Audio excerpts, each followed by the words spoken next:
Hello student, welcome back to my YouTube channel Arihant lecturer. Guys, आज के इस video में कुछ टॉपर की कॉपी हमारे पास आई है और इसको मैं लाइव चेक करके आपको दिखाने वाला हूं।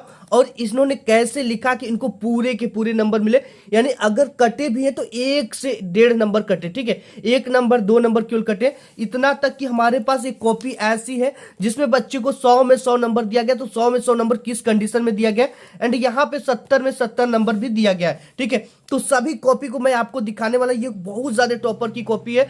अगर इस कॉपी को आप देख लेते तो 110% आप टॉपर बनोगे ही बनोगे। ठीक है, क्योंकि ये एक टॉपर के द्वारा लिखी गई है। एवं सही तरीका कैसे होता है, अगर आज की इस वीडियो को आप मिस कर दोगे तो दोबारा ये नहीं जान पाओगे कि बोर्ड एग्जाम में कॉपी लिखने का सबसे बेस्ट तरीका क्या होता है। ठीक है, तो यहां पे मैं आपको कॉपी चेक करके लाइव दिखाने वाला कि इनको कैसे नंबर मिला है और इन्होंने क्या लिखा है, कैसे लिखा है कि इनको पूरा का पूरा नंबर यहां पे मिल चुका है। ठीक है, तो ये हमारे पास पेपर है और यहाँ पे दे रखा है। देखो, पेपर की सहायता से मैं आपको सब कुछ बताने वाला हूँ। यहाँ पे ये खंड ब है, वर्णनात्मक टाइप के प्रश्न, ये बच्चे का पेपर था। ठीक है, और इस पेपर में देखो कैसे हल किया गया है। सबसे पहले खंड ब डाला गया है क्योंकि खंड ब शुरू ही होता है। ठीक है, बहुविकल्पी के बाद खंड ब शुरू होता है। और खंड ब में किस टाइप के प्रश्न है, वर्णनात्मक प्रश्न, तो यहाँ पे डाला गया है। काफी खूबसूरत लिखा गई है काफी। प्रश्नोत्तर संख्या 21, क्योंकि ये जो आता है 21 के अंतर्गत आता है, तो यहाँ पे बच्चे ने ये भी लिखा है प्रश्नोत्तर संख्या 21। ठीक है, अब यहाँ पे है गद्य। गद्य देखो 2 ठो देता है, एक ये देता है, एक ये देता है। तो बच्चे ने क्या दिमाग लगाया है, अब यहाँ पे शुरुआत के 1 से 2 अक्षर संकेत के रूप में और लास्ट के 1 से 2 अक्षर यहाँ पे लिखा गया है। अश्वारोही पास डैश डैश जाती हूँ। ठीक, यहाँ पे लिखा गया है। अब इसके बाद हमको ये पता चल गया कि बच्चे ने इसको हल किया है। ठीक है, क्योंकि 2 ठो देता है तो हमको पता चल गया कि इसको किया गया है। और यहाँ पे देखो, इसमें पहले नंबर पे क्या आता है, संदर्भ, जो कि 2 नंबर का आता है। कितने नंबर का है, ये 2 नंबर का है। तो यहाँ पे देखो संदर्भ डाला गया है। प्रस्तुत गद्यांश हमारी पाठ्य पुस्तक हिंदी को ब्लैक पेन से लिखा गया। हिंदी के गद्य खंड में संकलित, अब देखो इसके शीर्षक को ब्लैक पेन से लिखा गया, ममता और इन्वर्टेड कॉमा में लिखा गया, नामक पाठ से लिया गया है। इस पाठ के जो लेखक हैं वो जयशंकर प्रसाद जी हैं। जयशंकर प्रसाद जी को ब्लैक पेन से लिखा गया। अब इतना लिखने पर इसको टीचर पूरा का पूरा नंबर दिए हैं। ठीक है, पूरा का पूरा नंबर इस बच्चे को मिला है। एंड इसके बाद अथवा करके देता है। इसमें दूसरा नंबर पे देता है कि गद्यांश के रेखांकित अंश की व्याख्या कीजिए। व्याख्या किसकी करनी है, यहां से लेकर यहां तक के शब्दों के नीचे रेखा की जगह एक लाइन खींची गई, इसी की व्याख्या में अपने शब्दों में करना है। ठीक है, तो यहाँ पे देखो सबसे पहले तो बच्चे ने दूसरा नंबर डाला, सबसे गुड तरीका है। हमको ये पता चल गया कि यहाँ पे दूसरा नंबर किया गया। रेखांकित अंश की व्याख्या, पूरी की पूरी ये हेडिंग डाल दिया। गद्दा रेखांकित अंश की व्याख्या, ये पूरी की पूरी हेडिंग बन गई। अब देखो यहाँ पे है सबसे इंपॉर्टेंट चीज क्या है, प्रस्तुत पंक्ति में लेखक कहते हैं, क्योंकि गद्यांश में हर समय लेखक होते हैं भाई। तो प्रस्तुत पंक्ति में लेखक कहते हैं। अगर यही पद्यांश होता तो कभी लिखता, लेकिन प्रस्तुत पंक्ति में लेखक कहते हैं है कि ममता कहती है कि जाते समय सुना था कि वो अपने आदमी को घर बनाने की आज्ञा दे चुका है। ठीक है, मुझे अपने झोपड़ी से बहुत प्यार था, मैं आजीवन इसकी गिरा देने से डरी थी। शायद भगवान ने मेरी सुन ली, इसलिए मैं स्वर्गलोक को प्रस्थान करूं। अब तुम यहाँ पर मकान बनाओ या महल। अब इसको भी देखो 2 नंबर इसका मिला, 2 नंबर इसका मिला, यानी पूरे नंबर यहाँ पे मिल गए। एक तीसरा क्वेश्चन आता है, ममता के आजीवन भयभीत रहने का क्या कारण था। अब देखो यहाँ पे ये नहीं हटा। ठीक है, तो यहाँ पे नेक्स्ट पेज पे किया गया है।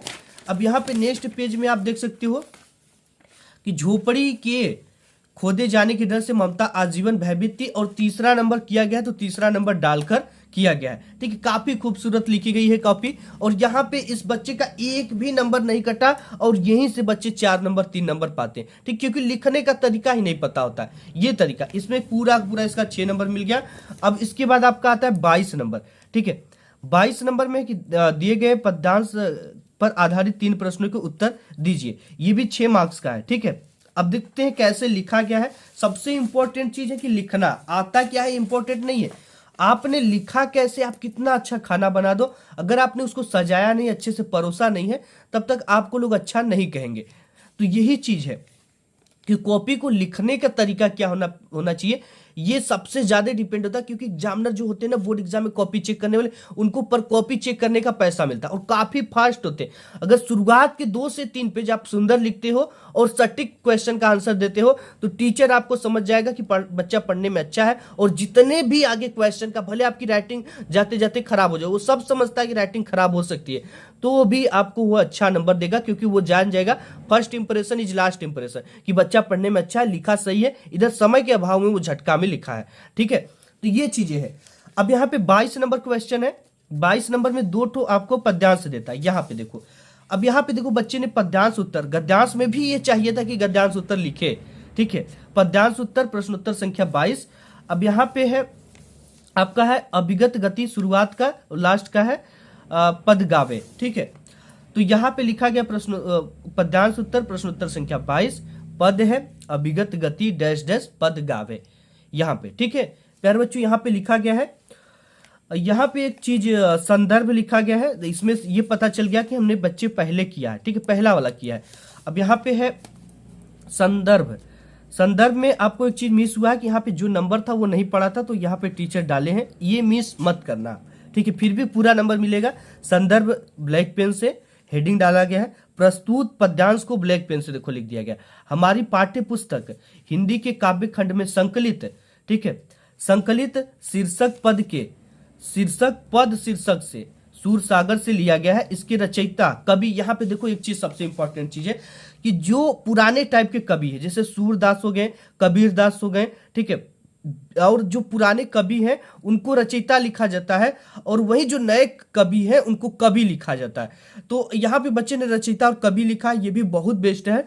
कवि सूरदास जी हैं। अच्छा, सूरदास को ब्लैक पेन से, इसके शीर्षक को ब्लैक पेन से और हिंदी को ब्लैक पेन से इन्वर्टेड कामा में लिखा गया है। ऐसे आपको भी लिखना है, ये एक टॉपर की कॉपी है, और आप ये मत सोचो ये 110% अगर ऐसे लिख दोगे तो आपको टॉपर, यहाँ इसमें क्या लिखे हो ये कोई नहीं पढ़ने वाला है, लिखा कैसे ये पढ़ने वाला है, ये देखने वाला है। क्योंकि आंखों के सामने जब अच्छी चीजें जाती है तो मन जो होता है ना अपने आप पिघलने लगता है कि हाँ भाई इस पे नंबर लुटाओ, काफी अच्छा लिखा गया है इस तरह से। अब यहाँ पे रेखांकित अंश की व्याख्या दूसरे नंबर पे दे रखा है, दूसरे रेखांकित अंश की व्याख्या कीजिए। ठीक है, तो यहाँ पे हेडिंग डाला गया रेखांकित अंश की व्याख्या। अब यहाँ पे एक चीज देखो इंपॉर्टेंट क्या है, प्रस्तुत पंक्ति में कवि कहते हैं कि, ये लिखना, इतना लिखना है, कुछ लिखो चाहे मत लिखो, बाद में कुछ भी भर दो, लेकिन प्रस्तुत पंक्ति में कवि कहते हैं कि, और उसमें क्या था, और गद्य में आपका था कि प्रस्तुत पंक्ति में लेखक कहते हैं कि, यहाँ पे प्रस्तुत पंक्ति में कवि कहते हैं कि निराकार ब्रह्म की सत्ता ज्ञात है। यहाँ पे इसको देखो लिखा गया है, और यहाँ पे रेखांकित अंश की व्याख्या काफी अच्छा की गई, जिसकी पूरा का पूरा नंबर यहाँ पे मिला है। ठीक है, 2 नंबर यहाँ से इस बच्चे को मिल गया। एंड इसके बाद एक क्वेश्चन इसमें देता है। क्वेश्चन क्या है कि अगर यहाँ पे, ठीक है, यहाँ पे लिखा गया है आगे क्वेश्चन एक, यहाँ पे रस पूछा गया था कि प्रस्तुत पंक्ति में किस रस का प्रयोग हुआ है, तो बच्चे ने लिखा कि प्रस्तुत पंक्ति में भक्ति रस का प्रयोग हुआ है। ठीक है, तो ये भी काफी अच्छा लिखा गया है। एंड इसके साथ ही साथ यहाँ पे हम देखेंगे, अब इसके बाद देखो क्या किया गया है, आपका आ जाता है यहाँ पे 23 नंबर क्वेश्चन। ठीक है, कि दिए गए संस्कृत गद्यांशों में से किसी एक का संदर्भ सहित हिंदी में अनुवाद कीजिए। तो यहाँ पे है 2 नंबर आपको संदर्भ लिखने का एंड 3 नंबर हिंदी में अनुवाद करने का। टोटल आपके यहाँ पे 5 नंबर मिल रहे हैं। तो यहाँ पे प्यारे बच्चों 5 नंबर के लिए हमें क्या करना है, यहाँ पे देखो ऐसा नगरी भारतीय संदर्भ लिखना है और 3 नंबर हिंदी में अनुवाद। 5 नंबर के लिए था तो इसको लिखा कैसे गया है। ठीक है, अब एक कॉपी हमारे पास और है। ठीक है, यहाँ पे ये 5 नंबर का था, देखो एक कॉपी यहाँ पे है, अभी ये कॉपी चेक नहीं। संस्कृत गद्यांश उत्तर लिखा गया है, प्रश्नोत्तर संख्या 23 डाला गया है। संस्कृत गद्य नागरिक बहुकाला डैश डैश 10 रुपयकारी दत्तानी। अब यहाँ पे संदर्भ लिखा गया कि प्रस्तुत संस्कृत गद्यावतरण। अब इसमें यही चीज मेन है। अब इसका देखो थोड़ा सा संदर्भ चेंज होता है कि प्रस्तुत संस्कृत गद्यावतरण हमारी पाठ्य पुस्तक हिंदी को ब्लैक पेन से इन्वर्टेड कॉमा में किस संस्कृत खंड में संकलित। यहाँ पे उसमें गद्य खंड में लिखते थे, पद्य खंड में लिखते थे, इसमें लिखेंगे संस्कृत गद्य खंड में संकलित प्रबुद्धो ग्रामीण नामक पाठ से लिया गया। इसमें नागरिक के हार का वर्णन है। सबसे इंपॉर्टेंट चीज बच्चे ने इसमें ये कर दिया, देखो सब तो इतना ही लिख लिया, पाठ से लिया गया है। अब इसमें क्या किया गया इसको यहाँ पे बता दिया बच्चे ने, इसमें नागरिक के हार का वर्णन किया गया। अगर ऐसे लिख देते हो कि इसमें नागरिक के हार का वर्णन किया गया, इसमें भारतीय संस्कृति का वर्णन किया गया, इसमें वाराणसी के घाटों का वर्णन किया गया, इसमें लोगों के जीवन को बताया गया कि क्या चीजें है जो गद्यांश में दिया गया, तो ये तो 4 चांद ही लगा देगा। तो यहाँ पे इस बच्चे का इसका पूरा का पूरा 2 नंबर मिल गया, ठीक है, संदर्भ का। एंड हिंदी में अनुवाद को देखो हम कहते हैं ना कि कोई ही नहीं पढ़ता है, तो यहाँ पे हिंदी में अनुवाद चेक होगा और यहाँ पे इसका पूरा पूरा 3 नंबर मिल गया, यानी यहाँ से इस बच्चे को 5 नंबर मिल गया, ठीक है, 5 नंबर पूरा का पूरा इस तरह से लिखा है। यहाँ पे संस्कृत गद्यांश उत्तर काफी अच्छी तरीके से लिखी गई है, ठीक है। तो इसको हम एक तरफ रखते हैं और इस कॉपी को देखते हैं। और यहाँ पे देखो इसको भी 2 नंबर संदर्भ का प्रस्तुत संस्कृत गद्यांश हमारी पाठ्य पुस्तक हिंदी के संस्कृत खंड के वाराणसी नामक पाठ से लिया गया है, 2 नंबर इसका मिल गया। यहाँ पे देखो संस्कृत गद्यांश प्रश्नोत्तर संख्या संस्कृत गद्य हेडिंग डाला है। सबसे इंपॉर्टेंट चीज है भाई, इस चीज को आप लोग मिस करते हो। संस्कृत गद्य करो तो संस्कृत गद्य, संस्कृत पद्य करो तो संस्कृत पद्य। ऐसा नगरी डैश डैश कारितः, हमको देखो यहाँ पे 2 ठो देता है, ठीक है, ऐसा नगरी एक दिया है, एक इसके आगे दिया है, तो ये तो पता चल जाएगा भाई कि हमने किसको किया है। तो हमें पता चल गया कि बच्चे ने पहले वाले को किया है, तो यहाँ पे हमने समझ गया पहले वाले को। तो यहाँ पे देखो और प्रस्तुत संस्कृत गद्यांश हमारी पाठ्य पुस्तक हिंदी के संस्कृत खंड के वाराणसी नामक पाठ से लिया गया। ऐसे देखो कहाँ पे ब्लैक पेन का यूज किया गया है और कहाँ पे आपका ब्लू पेन का यूज किया गया, देखने में काफी सुंदर। हेडिंग फिर रहेगी हिंदी में अनुवाद, हिंदी में अनुवाद पूरा इस तरह से लिखना है। ये हो गया। अब देखते हैं नेक्स्ट बच्चे ने क्या। नेक्स्ट आपका 24 नंबर में क्वेश्चन आता है कि दिए गए संस्कृत पद्यांशों में से किसी एक का संदर्भ सहित हिंदी में अनुवाद कीजिए। 2 नंबर संदर्भ लिखने का, 3 नंबर हिंदी में अनुवाद करने का, यानी यहाँ से 2 + 3 = 5 नंबर मिलने वाले। संदर्भ लिखने का 2 नंबर। देखो इसको कैसे लिखा गया, प्रश्नोत्तर संख्या 24 डाला गया। अगर यहाँ पर भी एक मिस किया गया, यहाँ पर संस्कृत पद्यांश उत्तर डाल दिया गया होता तो काफी अच्छा देखने में लगता, क्योंकि यहाँ पे जगह नीचे बच जाती है पद्यांश वाले में, संस्कृत पद्यांश उत्तर। प्रश्नोत्तर संख्या 24 श्लोक, यहाँ पे देखो ये संकेत के रूप में श्लोक डाला गया। सबसे मोस्ट इंपॉर्टेंट तरीका है, यहाँ पे संस्कृत पद्य था तो पद्य, गद्य था तो गद्य, ठीक है। यहाँ पे श्लोक है तो श्लोक।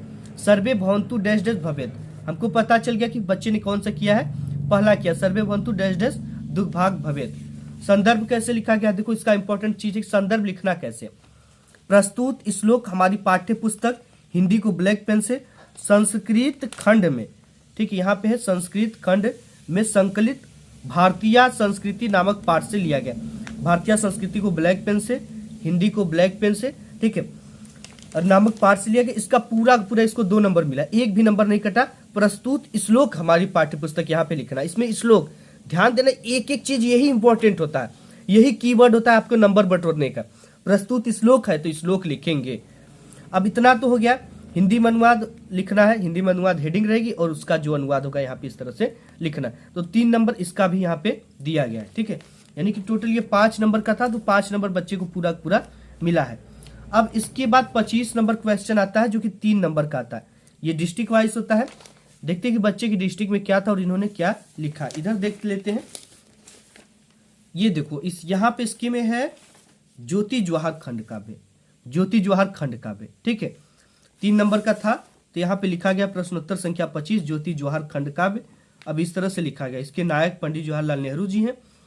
और यहाँ पे देखो किस तरह से लिखा है, सर्वोपरि लोक नायक। अब यहाँ पे देखते हैं, इधर नेक्स्ट पेज में किया गया है, विश्व शांति के पक्ष पोषक, नवराष्ट्र के निर्माता, देशभक्त और स्वाधीनता सेनानी। यहाँ पे 3 नंबर इसका पूरा का पूरा दिया गया। देखो जैसे लिखा गया ऐसे ही आपको लिखना है, ठीक है, यहाँ पे इस तरह से। अब इसके बाद नेक्स्ट देखो यहाँ पे एक नेक्स्ट कॉपी हमारे पास है, जिसमें देखो जीवन परिचय लिखने का बिल्कुल न्यू ट्रेंडिंग तरीका है। लेखक परिचय ऊपर डाला गया, प्रश्नोत्तर संख्या 26 का क, क्योंकि ये जो आता है आपका, ये 26 का क के अंतर्गत आता है। बच्चे ने लिखा है जयशंकर प्रसाद के, नहीं पहला वाला, तो 26 का क जयशंकर प्रसाद। संक्षिप्त परिचय देखो कैसे लिखा गया, नाम जयशंकर प्रसाद, जन्म 1889, स्थान काशी, पिता का नाम देवी प्रसाद, माता का नाम मुन्नी देवी, रचनाएं कामयानी लहर, मृत्यु 1937। इसको पूरा पूरा यहाँ पे 5 नंबर मिले, ठीक है। जीवन परिचय डाला गया है। अब देखो यहाँ पे जयशंकर प्रसाद का जन्म काशी के एक प्रतिष्ठित वैश्य परिवार में 1889 ईस्वी में हुआ था। जन्म को ब्लैक पेन से, इनके माता जी के नाम को ब्लैक पेन से, इनके पिताजी को नाम को ब्लैक पेन से लिखा गया, हाईलाइट करते हुए लिखा गया। और इसके आगे इधर भी लिखा गया है, घर में हुई थी। और देखो उनकी कुछ प्रमुख उपलब्धियां हैं, इन्हें ब्लैक पेन से, और इनकी मृत्यु को ब्लैक पेन से। अब इसमें इंपॉर्टेंट क्या है, आपको देखो 3 + 2 होता है, 3 नंबर जीवन परिचय लिखने का, एंड 2 नंबर इनकी प्रमुख रचनाओं का उल्लेख करने का, तब जाकर 5 नंबर मिलता है। यहाँ पे देखो क्या किया गया, गर्भ की हुई थी, इन्होंने हिंदी, संस्कृत, उर्दू, फारसी भाषा अध्याय का अध्ययन किया। और यहाँ पे इनकी प्रमुख रचना है, 3 नंबर तो इसका मिल गया, 3 नंबर केवल इसका मिला, ठीक है। और यहाँ पे जयशंकर प्रसाद की प्रमुख रचना है, या बेहतरीन तरीके से लिखा गया, नाटक चंद्रगुप्त, अजातशत्रु, राजश्री, ध्रुवस्वामिनी, एक गुट आदि, कहानी छाया, आकाशदीप, इंद्रजाल, उपन्यास कंकाल, तितली, महाकाव्य कामिनी। 5 नंबर पूरा पूरा। कौन काटेगा भाई, मजबूर हो जाएगा टीचर। ये जिस भी विचारधारा के एग्जामिनर के पास अगर ऐसी कॉपी जाती है तो वो बिल्कुल विचलित हो जाएगा, उस पर नंबर लुटा देगा अपना पूरा। अब ये क्वेश्चन समाप्त होता तो आपको 2 से 3 लाइन का गैप जरूर करना है। अब यहाँ पे है नेक्स्ट आ जाता है आपका ख नंबर। ख नंबर में क्या दे रखा है, निम्नलिखित में से किसी एक कवि का जीवन परिचय दीजिए तथा उनकी किसी एक रचना का नाम लिखिए। तुलसीदास, महादेवी वर्मा, माखनलाल चतुर्वेदी। तो आप चाहे जिसको लिख सकते हो, ठीक है। अब यहाँ पे देखो है ख नंबर पे है कि निम्नलिखित कवियों से किसी एक कवि का जीवन परिचय दीजिए तथा उनकी किसी एक रचना का नाम लिखिए। ये भी आपका 3+2 होता है, 3 नंबर जीवन परिचय लिखने का, 2 नंबर प्रमुख रचनाओं का उल्लेख करने का। तो यहाँ पे देखो हमारे पास एक नेक्स्ट कॉपी है जिसमें सबसे पहले कवि परिचय डाला गया है। कवि का लिख रहा है बच्चा, तो प्रश्नोत्तर संख्या 26 का क, जिसका भी लिख रहा है, जो टाइटल आपके पेपर में दिया उसको लिखना महादेवी वर्मा ब्लैक पेन से। यहाँ पे संक्षिप्त परिचय, नाम महादेवी वर्मा, जन्म सन 1907 ईस्वी में, जन्म स्थान फर्रुखाबाद उत्तर प्रदेश, पिता का नाम गोविंद प्रसाद, माता का नाम हेमरानी देवी, रचनाएं यामा, निहार, दीपशिखा, निर्जा, मृत्यु सन 1987 ईस्वी में। तो ये 80 साल की उम्र में मरी। जीवन परिचय इस तरह से लिखा गया, आधुनिक मीरा के नाम से प्रसिद्ध महादेवी वर्मा का जन्म सन 1907 ईस्वी में उत्तर प्रदेश के फर्रुखाबाद में हुआ था। इस तरह से लिखना है। 1907 को ब्लैक पेन से, इनके जन्म को, जन्म स्थान को ब्लैक पेन से, इनके पिताजी को नाम को ब्लैक पेन से, इनके माताजी के नाम को ब्लैक पेन से यहाँ पे लिखा गया, काफी खूब। और यहाँ पे इसके बाद यहाँ पे लिखा गया है तथा इनकी माताजी की धार्मिक स्वभाव की महिला थी, ये ठीक है, इंदौर में, तथा उच्च शिक्षा प्रयागराज में इन्होंने लिया। इनके जो पति थे उनका नाम रूप नारायण वर्मा था। ये विधान परिषद की सदस्य भी रह चुकी हैं और इनका मृत्यु 1987 ईस्वी में हुआ था। महादेवी वर्मा की प्रमुख रचना, 3 नंबर इसका मिला एंड 2 नंबर इसका मिलेगा, रचनाएं यामा, निहार, दीपशिखा, रश्मि, सांध्य, नीलू इत्यादि, ठीक है। तो इस बच्चे को यहाँ के पूरा का पूरा 5 नंबर मिलेगा, यानी एक भी नंबर इसका नहीं कटेगा। ये इस तरह से लिखा गया। नेक्स्ट देखते हैं। अब नेक्स्ट यहाँ पे देख सकते हो आप, ये 26 के ख खत्म हो गया, 27 अपनी पाठ्य पुस्तक से कंठस्थ किया गया एक श्लोक लिखे जो इस प्रश्न पत्र में ना आया हो। अब यहाँ पे सबसे पहले प्रश्नोत्तर संख्या 27, यहाँ पे ऊपर लिख देना चाहिए, एक गलती है, श्लोक, ठीक है, इसको श्लोक लेखन, प्रश्नोत्तर संख्या 27 श्लोक यहाँ पे डाला गया है। बंधन मरम वापी जो वापी पराजय, उभयत समोह बीरह बीर भावो ही वीरता। 2 नंबर पूरा का था, पूरा नंबर इसको मिला है, ठीक है। एक आप सर्वे भवन्तु सुखिनः सर्वे सन्तु निरामयः सर्वे भद्राणि पश्यन्तु माँ कश्चित् दुर्भाग् भवेत् तैयार कर लो, एक ये तैयार कर लो। अगर एक पेपर में आ जाता तो किसी एक को लिख देना, ठीक है। तो यहाँ पे आपका कंप्लीट हो गया, 2 नंबर इसको पूरा यहाँ पे दिया गया है। एंड इसके बाद कंठस्थ किया हुआ कोई एक श्लोक लिखे जो इस प्रश्न पत्र में ना आया हो। 28 नंबर अपने प्रधानाचार्य, तो यहाँ पे देखो अपने प्रधानाचार्य को बीमारी के लिए एक प्रार्थना पत्र लिखे जो कि 4 नंबर का आया हुआ है। तो इसको देखो लिखा क्या है, पत्र लेखन सबसे पहले, प्रश्नोत्तर संख्या 28। अब यहाँ पे है बीमारी के लिए।